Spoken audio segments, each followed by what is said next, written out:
بسم اللہ الرحمن الرحیم نحمدہ ونصلی علی رسولہ الکریم اما بعد فاعوذ باللہ السمیع العلیم من الشیطان الرجیم بسم اللہ الرحمن الرحیم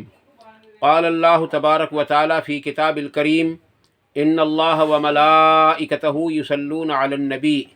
یا ایہا الذین آمنوا صلوا علیہ وسلموا تسلیما اللہم صلی علی محمد وعلی آل محمد کما صلیت علی ابراہیم وعلی آل ابراہیم انک حمید مجید اللہم بارک علی محمد وعلی آل محمد کما بارکت علی ابراہیم وعلی آل ابراہیم انک حمید مجید رب اشرح لی صدری ویسر لی امری واحلل عقدۃ من لسانی یفقہوا قولی ربنا آتنا فی الدنیا حسنۃ وفی الآخرۃ حسنۃ وقنا عذاب النار ربنا آتنا من لدنک رحمۃ وہیئ لنا من امرنا رشدا لا الہ الا انت سبحانک انی کنت من الظالمین حسبنا اللہ ونعم الوکیل یا حی یا قیوم برحمتک استغیث لا حول ولا قوة الا باللہ العلی العظیم۔ برائی کو روکنا۔ میں اس میں آپ لوگوں کے سامنے سب سے پہلے ایک حدیث سے شروعات کروں گا۔ عزیز دوستو، اللہ کے نبی صلی اللہ علیہ وسلم نے ارشاد فرمایا کہ ایمان کے 3 درجے ہیں۔ سب سے پہلا درجہ یہ ہے کہ آدمی اس کو اپنی طاقت سے روکے، اپنے ہاتھ سے روکے۔ اگر کوئی برائی کرتا ہوا دیکھے تو اس کو اپنی ہمت اور طاقت کے ساتھ اس کو روکنے کی پوری کی کوشش کرے۔ اس کو کہتے ہیں عزیز دوستو جد و جہد کرنا، محنت اور کوشش کرنا۔ اگر کسی کے ہاتھوں میں یا کسی کے ڈنڈے میں اتنا زور نہ ہو تو اس کو چاہیے کہ اس کو زبان سے منع کرے۔ یہ دوسرا درجہ ہے ایمان کا۔ اور اگر کوئی شخص اتنا بھی نہ کر سکے تو کم از کم اس سے دور بچے اور اس سے ہٹنے کی کوشش کرے۔ عزیز دوستو، یہ آخری درجہ ہے کہ خاموش تو رہے لیکن اس میں شریک نہ ہو۔ لیکن جب آدمی اس کے اندر شریک ہو جاتا ہے تو وہ بھی اسی گناہ میں ملوث سمجھا جائے گا، اگرچہ اس کا دل چاہتا ہو اس گناہ میں شامل ہونے کے لیے یا اس کا دل نہ چاہتا ہو اس گناہ کی مجلس میں شامل ہونے کے لیے۔ ہر اعتبار سے وہ اس میں شریک سمجھا جائے گا اور قیامت کے روز انہی لوگوں کے ساتھ اٹھایا جائے گا اور اس کا حشر انہی لوگوں کے ساتھ کیا جائے گا۔ حدیث کے الفاظ پچھلے الفاظ تک ہی تھے کہ زبان سے روکے اور اگر یہ نہ ہو سکے تو دل میں برا سمجھے۔ لیکن یہ میں آپ کو بتلا رہا ہوں کہ دل میں برا سمجھنے کا مطلب یہ ہے کہ اس سے دور ہٹے، دور بھاگے، کیونکہ نبی صلی اللہ علیہ وسلم کی متعدد احادیث سے ہم سب کو یہ پتہ چلتا ہے کہ آدمی جس حال میں مرتا ہے اسی حال میں اٹھایا جائے گا۔ اور دوسری حدیث میں ہے کہ جن لوگوں کے پاس اس کا اٹھنا بیٹھنا ہوتا ہے، جن لوگوں کے ساتھ اس کا ملنا جلنا کھانا پینا ہوتا ہے، جن لوگوں سے اس کو محبت ہوتی ہے، اس کا حشر قیامت کے روز انہی لوگوں کے ساتھ کیا جائے گا۔ اب میں نے آپ کے سامنے یہ حدیث اگرچہ تمہیداً بیان کی ہے، لیکن نبی اکرم صلی اللہ علیہ وسلم نے جو اس حدیث کے اندر ایمان کے درجات کو بتلایا ہے وہ 3 ہی تو ہیں، زیادہ تو نہیں ہیں۔ لیکن ہمارے حالات ایسے پائے جاتے ہیں کہ ہم نے پہلے درجے کو چھوڑا اور پھر دوسرے کو چھوڑا اور پھر تیسرے کو بھی ختم کر کے کیا کہا کہ ہم کو کیا مطلب ہے، وہ جانے اس کا کام جانے، وہ جانے اس کا عمل جانے۔ عزیز دوستو، یہ بھیانک بات ہے، وہ جانے اس کا کام جانے، وہ جانے اس کا عمل جانے۔ ایک میں مثال پیش کرتا ہوں آپ لوگوں کے سامنے۔ یہ مثال اگرچہ میرے ذہن میں پہلے سے بھی موجود تھی، لیکن میں نے ایک جگہ پرسوں یعنی جو گزشتہ جمعہ ہے اس میں نے جو جمعہ پڑھا تھا، انہوں نے یہ مثال اپنے خطبے کے اندر مجھ کو یاد دلائی۔ اللہ کا شکر ہے مجھے یاد آ گئی، اور ان کا احسان ہے کہ انہوں نے مجھ کو یہ مثال بھی یاد دلائی پرانی۔ عزیز دوستو،